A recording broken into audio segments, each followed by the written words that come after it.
Langsung perkenalkan saja empat-empatnya gitu ya, supaya ya gitu ya. Yang kedua yang di sebelah kiri dari Gus Roy yaitu Mas Kosmas Eko Suharyanto. Saya yakin juga orang Jawa ya, karena ada to-nya lagi, Yanto, to ya kan, biasanya orang Jawa gitu kan, to itu ya. Lahir di Belitang 15 Maret 1983 ya, pendidikan di ETMIK Putra Batam Informatika Batam, ke Sistem Informasi dan Program Pascasarjana di Universitas Bina Nusantara Jakarta, Manajemen Sistem Informasi. Betul Mas Eko ya? Pernah menempati posisi sebagai Ketua Seksi Komunikasi Gereja Katolik Paroki Maria Bunda dan pemimpin redaksi Komisi Komunikasi Sosial bekatnews.com, Keuskupan dari Pangkal Pinang.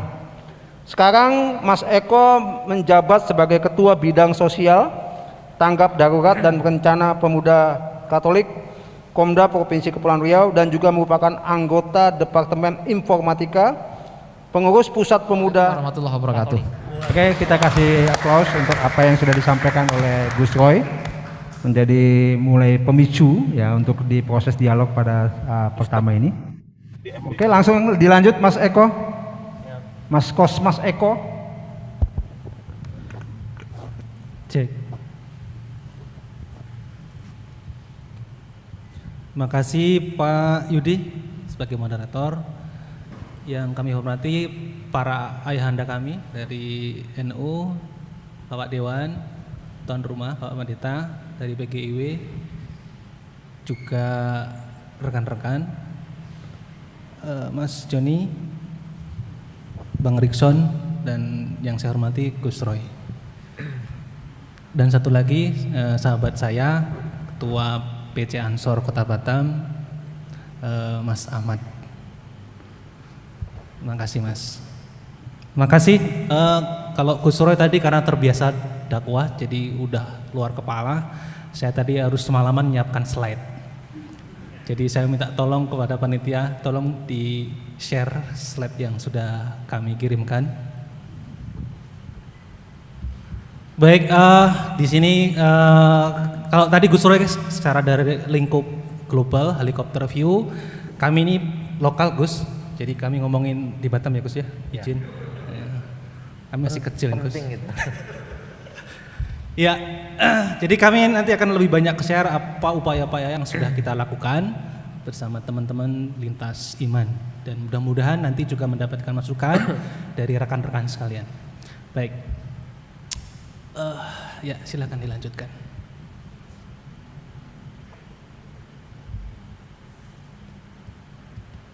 Ya, berikutnya.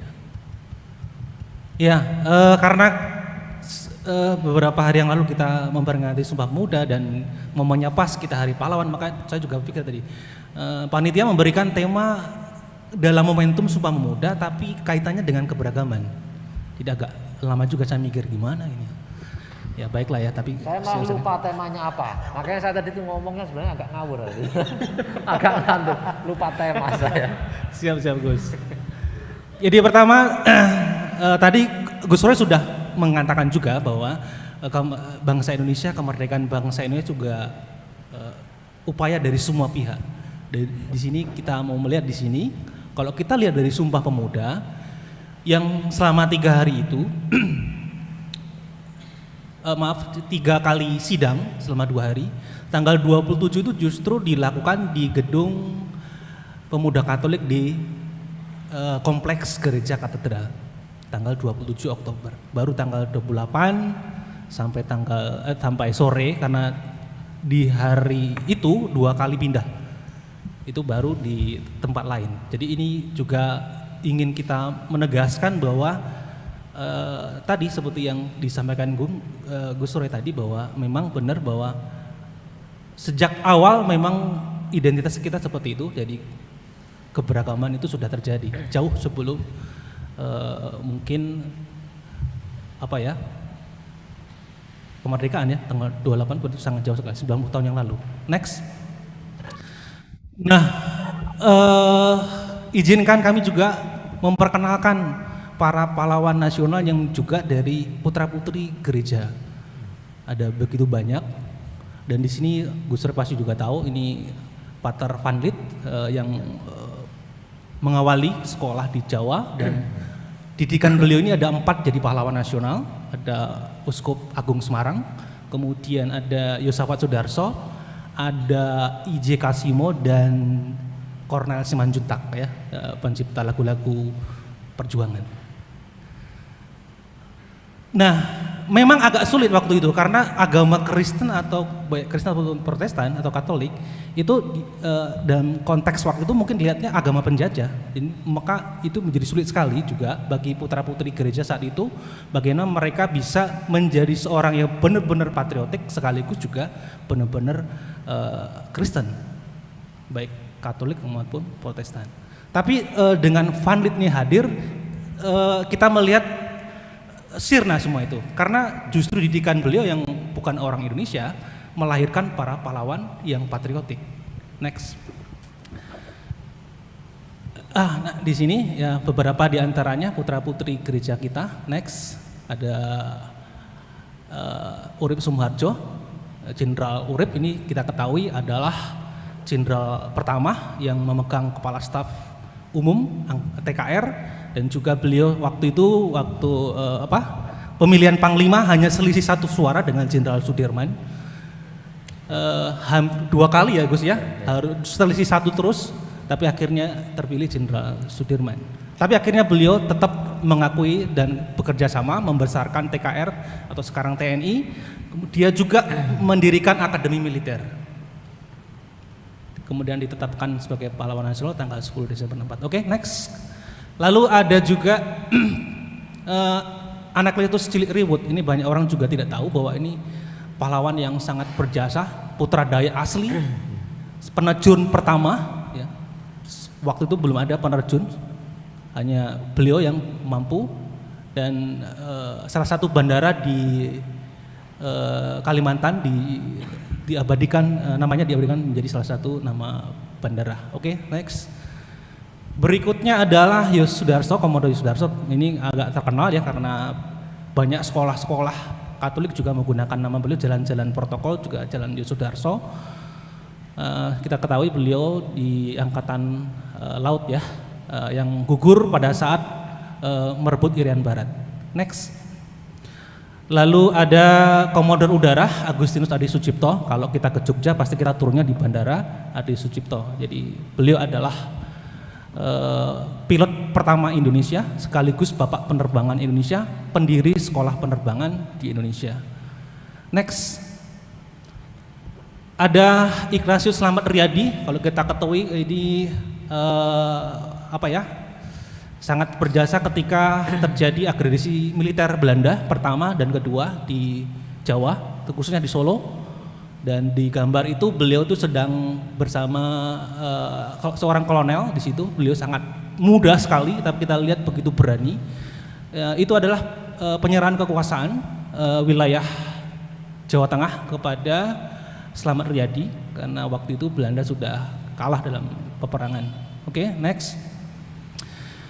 Berikut Karel Satsuitubun. Ini pasti kita ketahui karena biasanya setiap September ada film. Ya, pasti kita tahu bahwa beliau salah satu-satunya dari kepolisian yang diangkat sebagai pahlawan revolusi karena beliau waktu itu berjaga di rumahnya wakil Perdana Menteri ya, Leimena ya. Tapi karena rumahnya Ahmad Nasution di sebelahnya, maka waktu itu pasukan G30 harus terlebih dahulu melumpuhkan penjagaan di situ. Dan salah satu yang gugur adalah Karel Satsuitubun. Oke, next. Berikutnya adalah pahlawan yang tanpa kekerasan melalui jalur politik, yaitu I.J. Kasimo, murid langsung dari Van Lith juga. Ini juga sangat berjasa dalam pertanian, khususnya pasti Gus Roy juga tahu karena beliau di pesantren ekologis ya pasti tahu. Oke, next ada ya next lagi. Ini masih I.J. Kasimo. Nah, ini Bapak Uskup Keuskupan Agung Semarang, uskup pribumi pertama yang dipilih tahun 1940 oleh Paus, kemudian menjadi sangat terkenal minimal di kalangan kami Katolik karena beliau ini yang mencetuskan semboyan 100% Katolik, 100% Indonesia yang sekarang menjadi semboyan seluruh ormas Katolik, Pro Ecclesia et Patria. Beliau juga kalau kita lihat dalam sejarahnya, dalam terutama pertempuran 5 hari Semarang, kalau di orang Jawa pasti sangat terbiasa kalau di Semarang itu ada pertempuran 5 hari. Ketika pasca Jepang dibom, jadi terjadi kericuhan ya, karena senjata-senjata maunya pejuang Republik harus direbut, tapi Jepang belum mau, lalu ada juga pihak Belanda yang sudah datang dan sebagainya. Maka terjadi kericuhan dan pertempuran 5 hari terjadi di Semarang, dan Bapak Uskup ini menjadi negosiator gencatan senjata karena sudah terlalu banyak korban rakyat sipil dalam pertempuran itu. Lalu beliau sebagai pemimpin agama waktu itu juga karena hubungan dekat dengan Vatikan, beliau juga mengupayakan bagaimana kemerdekaan Indonesia supaya secara internasional cepat diakui oleh negara-negara lain, dan Vatikan menjadi salah satu negara pertama yang mengakui kemerdekaan Indonesia. Oke, berikutnya. Nah, beliau wafat pasca pemilihan Paus Paulus ke-6. Pulang dari Vatikan, beliau ke Belanda karena sakit jantung kalau nggak salah, kemudian meninggal di Belanda. Tapi kemudian Bapak Presiden Soekarno meminta supaya jenazahnya dipulangkan. Beliau langsung meminta supaya dipulangkan, dan 4 hari setelah beliau dipulangkan ke tanah air langsung diberikan gelar pahlawan nasional. Lalu tahun 2012 sutradara terkenal Indonesia Garin Nugroho membuat sebuah film yang mengisahkan tentang Sugio Pranoto ini, atau kami menyebutkan Romo Kanjeng, Bapak Uskup, dalam sebuah film Sukija tahun 2012 ya. Oke, berikutnya. Nah, sekarang saya ingin menyambung gimana ya, mengkonekkan antara pahlawan dengan sekarang di keberagaman. Lalu saya tadi ingat ini Gus Rianto, Banser yang meninggal di Mojokerto. Ya. Kemudian saya teringat, oh Banser ini yang meninggal gara-gara jaga gereja itu. Saya pikir beliau lah pahlawan masa kini yang memperjuangkan keberagaman. Jadi beliau kan terkena bom gara-gara melihat sebuah bom ada di kursi jemaat, kemudian dibawa lari supaya tidak meledak, maka didekap, tapi akhirnya beliau gugur. Dan saya pikir kita sebagai orang Kristen harus memberikan tempat atau menghormati beliau sebagai salah satu pahlawan yang harus kita hormati. Nah, di situ saya juga kira-kira apa di kalangan pemuda supaya kita benar-benar bisa memaknai Hari Pahlawan. Ya, salah satunya adalah kita harus kreatif menciptakan berbagai macam event yang terkait keberagaman, kemudian pantang menyerah, kemudian juga inisiatif. Ya, karena kita sebagai orang muda seperti dulu Soekarno harus diculik untuk memproklamirkan kemerdekaan, saya pikir juga seperti itu.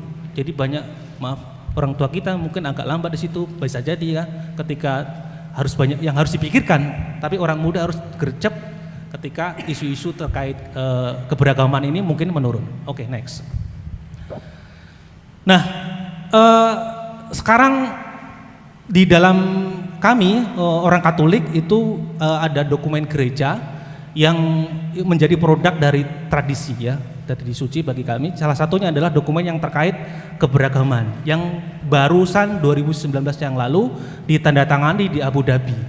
Itu kami sering dicekoki supaya itu benar-benar kalian ini dokumen dari Bapak Suci, kalian harus implementasikan di lapangan. Itu dokumen persaudaraan insani. Ada sekitar 12 poin di dalam dokumen itu yang pada intinya terkait bagaimana manusia hidup berdampingan. Apakah baru-baru ini saja gereja memberikan seruan itu? Sebetulnya tentu saja tidak. Karena itu sebetulnya sifat dari yang kami imani di gereja sendiri adalah Ecclesia Semper Reformanda. Gereja harus selalu baru. terkait tantangan baru, biasanya gereja menegaskan melalui surat-surat ensiklik seperti itu yang sebagai orang Katolik biasanya di setiap minggu di paroki-paroki selalu diberikan supaya diimplementasikan di lapangan sesuai dengan zamannya. Oke, next. Mas Eko, waktunya 2 menit lagi. Siap, 2 menit lagi. Nah, kita sudah berusaha untuk terus menjalin hubungan. Di sini kita lihat ini salah satu romo kami. Ini dalam sosialisasi dokumen Abu Dhabi di Tanjung Pinang. Oke, next. Nah, ini yang Gus Roy tadi sampaikan, hubungan dekat antara Romo Mangun dan Gus Dur. Ini sudah disampaikan oleh Gus Roy tadi. Next. Nah, di sini kami akan sharing beberapa yang sudah kita lakukan, beberapa kegiatan. Next. Nah, kita awali itu buka bersama kami dari 2015. Kami dari Katolik mengadakan buka bersama di kantor PC Ansor di Batam Center ya. Oke, next. Kemudian kita ini tahun berikutnya. Tadi 2018 ini 2019. Jadi kita adakan setiap tahun. Berikutnya 2020 karena pandemi nggak boleh. 2021 kita upayakan tapi dengan terbatas. Next aja agak cepat ya. Next. Ini Hari Pahlawan, kita bersama Ansor juga untuk ke Taman Makan Pahlawan. Next. Ini kita menggagas aksi tolak radikalisme waktu itu yang sangat marak sekali sebelum Pilpres 2018. Oke. Ini biasa kami PAM Natal gabungan dengan teman-teman dari NU. Next saja, ini banyak sekali. Ini dengan teman-teman NU semua, ini gereja di penjagaan gereja di acara Natal. Next. Nah, ini kan luar biasa sekali ya Gus. Dia dari rumah dikasih. Jadi ini adalah komandan kami dan Takat, ketua PAC Ansor di Kecamatan Sagulung. Beliau ini mau berjaga, ya sangat syahdu sekali. Next. Silaturahmi Natal juga kita bangun. Teman-teman NU juga mengunjungi kami. Terima kasih juga, ini luar biasa. Next saja agak cepat ya. Terus nah, ini situasi Karimun, teman-teman pasti ingat ya, di Karimun tuh kita waktu itu juga mendapat resistensi terhadap waktu kita bangun gereja. Teman-teman NU di sini juga sepakat untuk kita diskusi gimana bagusnya. Jadi akhirnya kita banyak pilihan ketika terjadi sesuatu. Jadi dari teman-teman dari mana-mana juga bantu kita apa yang bisa dibantu. Oke, next. Ini waktu pandemi COVID kita juga turun ke lapangan bersama teman-teman lintas untuk membantu korban COVID, terutama teman-teman yang mata pencahariannya terputus gara-gara memang harus stay di rumah. Oke, next. Oke, ini biasa kami supaya chemistry-nya dapat, kami sering ngumpul-ngumpul ya, bakar-bakar apa gitu, bakar upi nih. Ini persiman gazebo toleransi teman-teman, ini juga mungkin baru pertama di Kepulauan Riau. Jadi kita punya tempat nongkrong yang biasanya setiap setahun sekali kita adakan, terutama di Haul Gus Dur.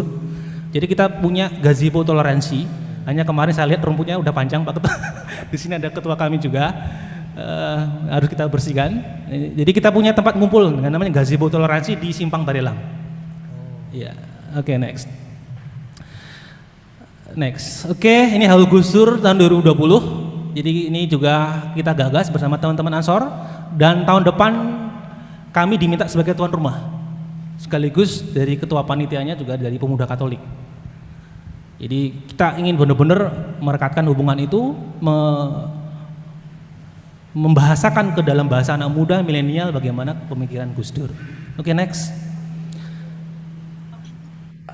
Oke, kami juga menghadiri acara-acara di teman-teman Ansor. Kalau ada undangan pasti kita hadir. Next. Ini gotong royong masjid. Jadi ada satu masjid di sebelum Simpang Barelang itu sedang direnovasi, dan kita sebagai pemuda Katolik juga turut membantu dalam gotong royong. Oke, next. Ini posko bersama Natal tahun baru kemarin kan nggak boleh mudik, dan kita mengantisipasi orang pasti banyak liburan nih, maka kita buat posko bersama supaya ketika orang liburan pun patuh protokol, kita sediakan masker, rest area dan sebagainya kita sediakan di situ. Oke, next. Silaturahmi Lebaran, ini kami mengunjungi Pondok Pesantren Al Utsmaniyah. Kami mengajak OKP, teman-teman dari Kamki, dari pemuda karya dan sebagainya kita ajak ke rumah salah satu kiai NU di Pondok Pesantren Al Utsmaniyah. Oke, next. Waktunya Nah. Mas Eko. Siap, ini kayaknya tinggal 2 atau 3. Ya, ini upacara kita juga mau membangun komunikasi upacara bareng gitu ya. 17 Agustus kemarin, next. Ini vaksinasi gabungan supaya kita dapat menjangkau masyarakat, nggak ada kecurigaan dan sebagainya. Gabungan kita vaksinasi di mana, di perumahan mana dan sebagainya, lintas agama juga. Nah. Oke, next. Nah, ini sebetulnya mau saya sharingkan ini, tapi ini kayaknya waktunya nggak cukup ya. Ini karena ini tantangan ya, karena ini mungkin kita semua tahu beritanya nasional. 1 menit ya Pak? 1 menit ya, oke. Jadi ini tantangan yang kami hadapi pertama ketika kita mulai membuka diri, kemudian bekerja sama dan sebagainya. Justru sahabat-sahabat kita yang dari NU serangannya begitu dahsyat. Oke, silakan dilihat. Jadi awalnya kita mengadakan kemah akbar, kemah kebangsaan di Galang. Next. Di situ kita mengundang dari Nahdlatul Ulama. Next. Teman-teman Ikatan Pelajar Nahdlatul Ulama IPNU, lalu teman-teman next IPNU dikawal oleh teman-teman Banser. Nah ceritanya, ceritanya sampai di sana kan udah maghrib, udah harus sholat dan tidak ada masjid di situ. Tidak ada masjid, kita cek di kan dekat dengan Brimob, kantor Polsek Galang. Di kantor Polsek sedang dibangun, jadi tidak memadai untuk sholat maghrib. Akhirnya apa? Kita siapin sholat di gedung serbaguna. Ya kita siapkan semua, kita siapkan airnya oke, bersih, dicek suster-suster yang menyiapkan malahan, suster-suster di Rempang. Airnya udah bersih, oke. Tapi setelah kegiatan selesai, foto yang beredar itu di internet luar biasa membuat kami terpukul habis, termasuk teman-teman dari NU. Karena di situ next lihat beredar di media sosial ratusan ribu di-share bahwa inilah Islam Nusantara sholatnya di gereja. Padahal itu bukan di gereja, itu di aula yang kita tahu kalau di kompleks gereja Katolik biasa ada salibnya. Dan itu juga tidak menghadap. Jadi narasi yang beredar seperti itu, bahkan ratusan ribu share lah. Handphone kami itu hampir udah mau hang lah aja, karena dipelintir, pemelintiran fakta.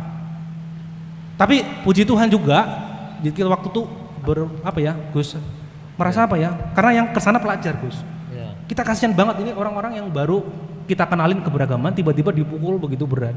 Anak IPNU. Iya, anak IPNU. Iya. Ya, maka kita juga waktu next kita adakan semacam krisis center. Kita undang teman-teman mereka untuk tetap mereka bisa tetap kokoh begitu. Memang ada juga yang mungkin tekanan begitu kuat di situ karena luar biasa tekanannya. Oke, next. Puji Tuhan juga Tempo, kemudian Turn Back Hoax, ID dan para media-media yang selama ini gencar dicek fakta itu mengklarifikasi begitu cepat juga. Ini membantu kita juga. Oke. Nah ini sebetulnya apa yang harus kita lakukan ke depan, barangkali yang lebih ke diskusi bagaimana kita di teman-teman punya jejaring supaya diskusi marwat kebinekaan seperti ini bisa berjalan. Terakhir kami tadi dipesanin oleh Ketua Panitia Haul Gus Dur ke-12 supaya mengundang di sini teman-teman dari semua, termasuk dari tuan rumah, dari GKI, dari teman-teman BMTI, untuk kita mudah-mudahan awal tahun 2022 kita adakan Haul Gus Dur ke-12 yang akan rencananya kami lokasinya di gereja